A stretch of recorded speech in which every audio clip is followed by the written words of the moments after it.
This is the Saros 10R Robot Vacuum and Mop.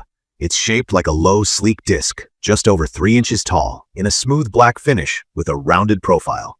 For anyone who loves a tidy home but doesn't have time to constantly vacuum and mop, this thing will definitely catch your eye. When I first got it, honestly, I was a bit skeptical.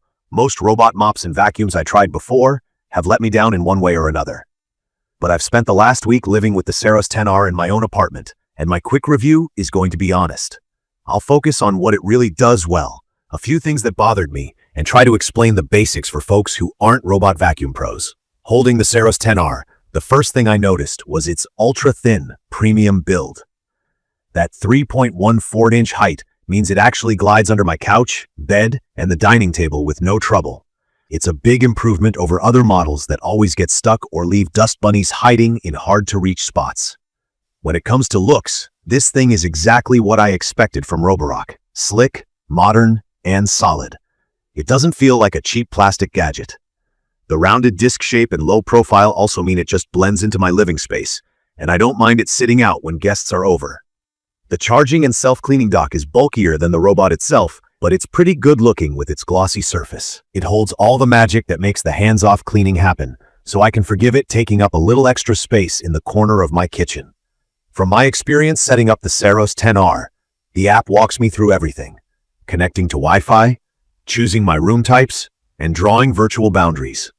I'll admit, the initial setup had a couple more steps than I expected, especially with the base station having so many features, self-emptying, self-washing, self-drying. But I got the hang of it fast. The instructions are pretty clear and there's tons of customization. Once up and running, I could choose when to run it, pick zones to clean, and even tell the device to avoid certain rooms or carpets. If you don't want wet mops rolling over your expensive rugs, you can easily set that up in the app. It even syncs with voice assistants like Alexa and Google Home, if you're into that.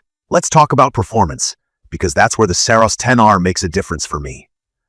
I have a cat, she's the best. But between fur, stray litter, and the hair I shed myself, my hardwood floor and area rugs are always collecting new messes. The very first time I ran this robot, I sprinkled cat litter and a little rice in the corners, right up against the wall, just to see what it would miss. To my surprise, it got pretty much everything, even those stubborn bits in the corners, thanks to the FlexiArm Riser brush that pops out and extends as needed. Simple, but super effective. The suction is seriously powerful. I read it's 20,000 PA, which is way more than most robot vacuums. I honestly don't measure the suction myself, but I can tell when something just works better, and the carpets came up looking clean, even after I stepped sand into the fibers. The Saros didn't remove every grain of deeply ground in sand, but nothing I've tested ever has, and it got a very solid 80% of it out on the first deep cleaning pass. The mopping system was another spot where I was slightly skeptical. Some robot mops basically just drag a damp towel around the house, but the Saros 10R uses 2 spinning mop pads, and I actually watched them lift when the robot hit my entry rug, meaning it kept the carpet dry while cleaning the rest. The mop pads return to the dock to wash with hot water, then get dried. This is a real game changer for anyone tired of funky mop smells. What I also love is the dock's ability to self-empty the dustbin and autofill the mop tank. I don't have to mess with it every time I clean. I can just refill the clean water tank when the app notifies me. A huge plus is just how independent the Saros 10R has become. I didn't need to rescue it from tangled cords, socks, or everyday wires like my phone chargers, which is usually where older robot vacuums lose the plot. The new navigation, called StarSight 2.0, means it recognizes 108 different obstacle types. I scattered random things on the floor, and, except for one tricky phone cable, the Saros either avoided or gently pushed past them, and the app would show photos of what it had spotted. If you want, you can switch on an option to take pics for security or pet watching. Speaking of pets, the robot has a fun extra. With its front camera, you can spy on your pets while away, do a quick video call, or take snapshots all through the Roborock app. It feels a bit like overkill, but I tried it, and seeing a live stream of my cat napping was honestly pretty cute. Now for the best parts that matter most. The cleaning power is impressive, both on bare floors and carpets. I especially appreciate the anti-tangle brush rolls. My last robot vacuum basically turned into a hair roller in a day or two. But here, Roborock's Duo Divide brush and the sidearm have almost no hair tangling, even after picking up long hair and pet fur. I checked the brushes after a week and barely needed to pull any hair out. The dock's self-cleaning and hot air drying are genuinely useful and cut down on smelly mops or moldy water residue, something that always used to bother me.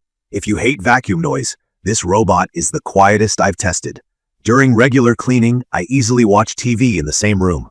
The only time it gets loud is the 10-second emptying process at the dock, which is pretty normal for these systems.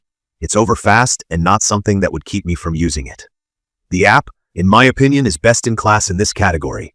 It makes setup, scheduling, and troubleshooting as straightforward as possible, even if you're totally new to robot vacuums. But no product is perfect, and here's where Saros 10R still has room to improve. The first thing I wish was better. The water tank in the dock is slightly small. I have to refill the clean water tank every couple days if I'm mopping the whole house regularly. It's not a deal breaker, but those with larger spaces might notice this. The base station's footprint is not as compact as the robot itself, which can be a hassle if you're tight on space.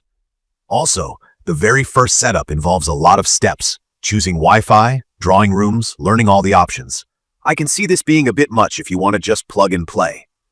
With all the smart options packed in, it might even feel overwhelming if you don't use smart home devices. Another minor gripe is with cable avoidance.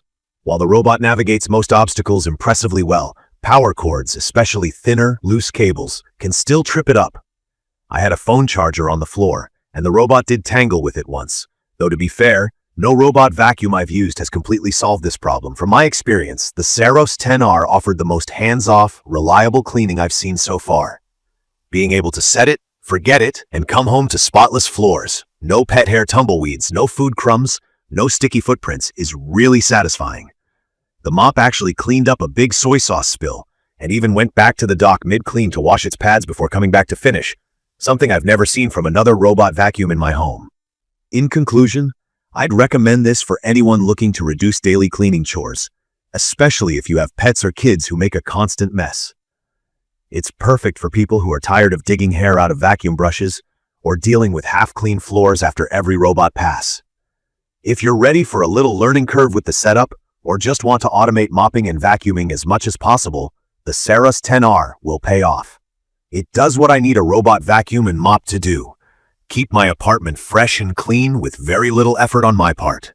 Check the comments of this video for a link to see the current pricing of the Saros 10R robot vacuum and mop. Thank you for watching.